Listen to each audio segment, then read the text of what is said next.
David Stewart here, continuing with my series on classical and flamenco basic technique. You notice I don't have a guitar in my hands because we're going to talk about nails today. Okay, fingernails, these guys. Okay, this is what we use to generate the tone on the classical guitar. If you're someone that doesn't like to have fingernails, thinks they're feminine, you don't have to play classical guitar. You could choose to play something else, but if you want to play classical guitar, you have to know about these, okay? So, fingernails are very important, and we're going to talk about how to shape them and care for them. First thing is that I have this, this great little Revlon kit. I highly recommend these. Opens up, makes you feel like a heroin addict, like carrying his works around. These come with everything you'll need, like a clipper and files and stuff like that. They do come with a cuticle cutter thing. Just throw that away. Don't mess with your cuticles. It's bad for your nails and stuff, so don't do that. But everything else is good. The most important part of this is our metal file. Okay, don't use a salon board. You'll never get your nail straight with a salon board. You've got to use a metal file. In this case, this one has two sides, a shaping side and then a finishing side. So I tend to use the shaping side if I have a really long nail, like that nail is really long, so I might use the shaping side to cut that down.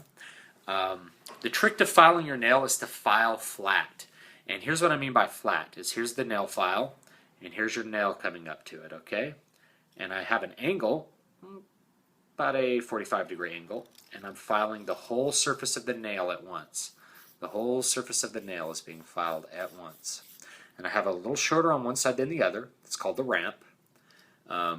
Different people play with different nail shapes, but most players will file their nails flat like this, even if they don't use the ramp.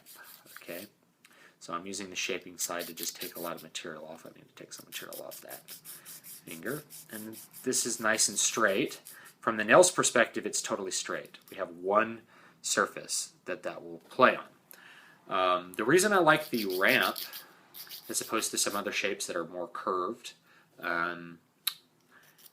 or even more straight, is that the ramp sort of evens out little mistakes in technique that happen while you're playing.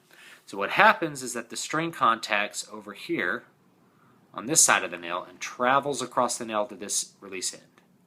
So it contacts over here and travels across. Now if you mess up a little bit and contacts here, still releases at the same point, so you always have the same tone. So again, I file it flat, very flat across the entire surface, but it still looks curved from this perspective because the nail is curved from this perspective. This nail is a little more flat, so it appears a little straighter. This nail is a little more curved, so it appears more curved. And that's all there is to it. The next thing after you do that, if you get a nice flat shape, is I like to just take the little corners of the nail off, so you don't have anything hanging up on the string. And I do the same thing for the thumb. I can take all the little corners off, and I have a nice little shape on the nail, a little corner on that ring nail. We're going to take that off. Okay, so nice, good shape. Okay.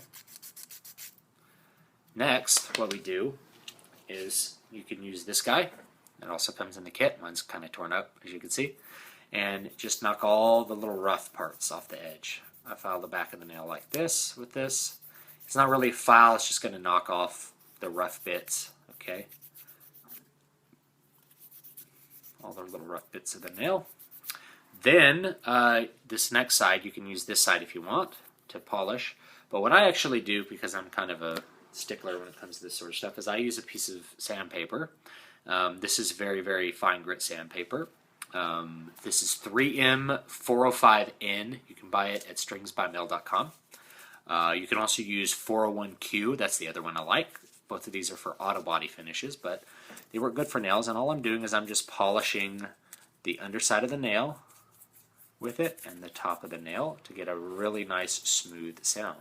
The smoother you make your nails, the better the tone will be, and the longer your strings will last, because the strings tend to have a very scratchy sound after you've scratched them a lot. So if you make the nails nice and smooth, then you're not going to end up having a really scratchy sound on your strings after a while.